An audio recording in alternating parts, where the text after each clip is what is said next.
പ്രകമ്പനം എന്ന സിനിമയുടെ 24 ദിവസത്തെ വേൾഡ് വൈഡ് ബോക്സ് ഓഫീസ് പരിശോധിക്കാൻ നമുക്ക്. അതിനു മുമ്പ് ഇല്ലാതെ കാണുന്നവരാണെങ്കിൽ സബ്സ്ക്രൈബ് ചെയ്യുക. Stock news channel. പ്രകമ്പനം സാഗർ, അതുപോലെ തന്നെ ഗണപതി, അതുപോലെ തന്നെ അമീൻ എന്നിവർ അഭിനയിച്ച ഏറ്റവും പുതിയ മലയാള സിനിമയാണ് പ്രകമ്പനം എന്ന് പറഞ്ഞ സിനിമ. 3 ആഴ്ചയാവുകയാണ് സിനിമ റിലീസിന് വന്നിട്ട്. ഇപ്പോഴും സിനിമയ്ക്ക് നല്ലൊരു കുഴപ്പമില്ലാത്ത ഹോൾഡ് ലഭിക്കുന്നുണ്ട്. എന്തായാലും നിലവിൽ സിനിമേന്റെ കളക്ഷനിലോട്ട് തന്നെ പോകാം നമുക്ക്. സിനിമയ്ക്ക് അങ്ങനെ ടോട്ടൽ 24 ദിവസം കൊണ്ട് കേരളത്തിൽ നിന്ന് 13,90,00,000 ബോക്സ് ഓഫീസ് കാണാൻ സാധിക്കുന്നത്. ഈ വർഷത്തെ രണ്ടാമത്തെ ഹയസ്റ്റ് ഗ്രോസിംഗ് സിനിമയുടെ കളക്ഷനും കൂടിയാണ് പ്രകമ്പനം സിനിമയിലൂടെ സംഭവിക്കുന്നത്. ഓൾമോസ്റ്റ് 13,90,00,000. ഒന്നാം സ്ഥാനം നമ്മുടെ ചത്താപ്പാച്ച സിനിമ തന്നെയാണ്. ഓൾമോസ്റ്റ് 17,40,00,000 ആയിട്ട് ഈ വർഷത്തെ. തൊട്ട് പിന്നാലെ തന്നെയുണ്ട് നമ്മുടെ പ്രകമ്പനം സിനിമ. ഓൾമോസ്റ്റ് 13,90,00,000 ആയിട്ട്. എന്തായാലും കേരള ബോക്സ് ഓഫീസിൽ ഒരു 15 കോടി എത്താൻ ചാൻസ് കാണുന്നുണ്ട് ഫൈനലായിട്ട്.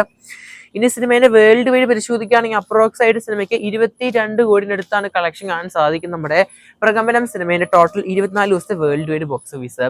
എന്തായാലും ഗംഭീരമായ ഒരു കളക്ഷൻ റിപ്പോർട്ടിലോട്ട് തന്നെയാണ് നമ്മുടെ പ്രകമ്പനം സിനിമയുടെ കളക്ഷൻ കാണാൻ സാധിക്കുന്നത്. എന്തായാലും പടത്തിന്റെ OTT അപ്ഡേറ്റ് നിലവിൽ പുറത്തു വന്നിരിക്കുകയാണ്. പടത്തിന്റെ OTT അവകാശങ്ങൾ നമ്മുടെ ZEE5 ആണ് മേടിച്ചത് നിലവിൽ കേൾക്കാൻ സാധിക്കുന്നത്. സിനിമ ഈ വരുന്ന മാർച്ച് മാസം ആദ്യവാരം OTT റിലീസ് ചെയ്യുമെന്ന് കേൾക്കുന്നുണ്ട്. മാർച്ച് 6 അല്ലെങ്കിൽ 13-ാം തീയതിക്കുള്ളിൽ സിനിമ OTT റിലീസിന് വരുമെന്ന് കേൾക്കുന്നുണ്ട്. എന്തായാലും കാത്തിരിക്കാൻ നമുക്ക് സിനിമേന്റെ OTT റിലീസിനായിട്ടും പടത്തിന്റെ കൂടുതൽ കളക്ഷനായിട്ടും. പക്ഷേ ആദ്യം കാണുന്നതാണെങ്കിൽ സബ്സ്ക്രൈബ് ചെയ്യുക സ്റ്റോക്ക് ന്യൂസ് ചാനൽ.